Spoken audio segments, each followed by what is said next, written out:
Bandara Internasional Kertajati di Kabupaten Majalengka, Jawa Barat terus-terusan merugi. Suntikan modal diberikan pemerintah Provinsi Jawa Barat sejak bandara ini beroperasi.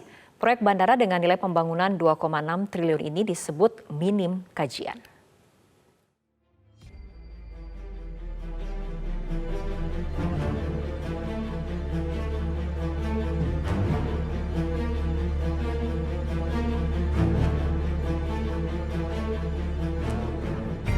Semenjak pandemi, tidak ada lagi penerbangan di Bandara Kertajati. Bandara mengalami peningkatan penumpang karena adanya penerbangan haji. Ini dilihat dari data grafik pergerakan penumpang 5 bulan terakhir. Artinya, dalam 5 bulan ini saja, hanya terdapat 788 penumpang saja. Lokasi bandara disebut kurang strategis. Pengamat kebijakan publik Agus Pambagio mengatakan, dipilihnya Kertajati menjadi bandara sudah keliru. Saya sudah katakan dari awal bandara jangan dibangun karena saya tidak baca studi kelayakan, tapi melihat lokasinya saja sudah tidak jelas. Jadi intinya dari desain pemikiran awal itu sudah salah, ya kan? Karena akses ke sana tidak ada. Orang dari Bandung mau ke Kertajati jauh harus lewat Cipali. Sekarang kan Cisumdawu, tapi kan sudah 5 tahun mungkin bandara itu nganggur. Ya, jadi secara finansial juga tidak menguntungkan.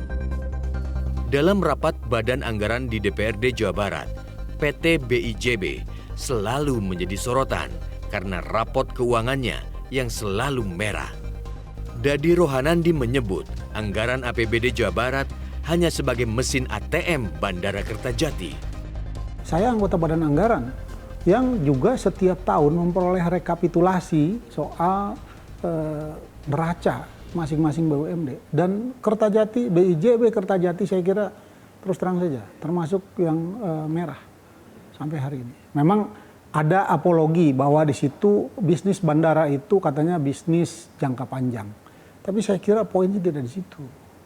Sepanjang dia track recordnya bagus, kelihatan, ini kan mestinya tracknya naik juga dicermati sebagai BUMD yang punten lagi-lagi jangan sampai kemudian APBD ini seolah-olah menjadi ATM untuk terus-menerus memberikan penyertaan modal ke BUMD.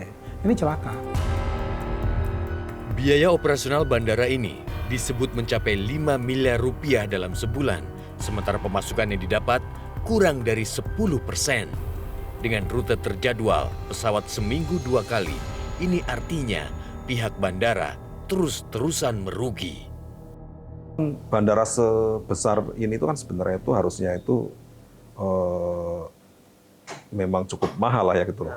Listrik aja kalau dihidupkan itu ya, itu bisa 1,4-1,5 miliar setiap bulan, itu baru listrik saja kan gitu. Itu. Nah, kalau pada saat sekarang untuk SDM, untuk kebersihan, perawatan, pemeliharaan, itu segala macam itu ya bisa sampai termasuk juga ya operasionalisasi lah untuk bandara itu bisa 4-5 miliar setiap bulan.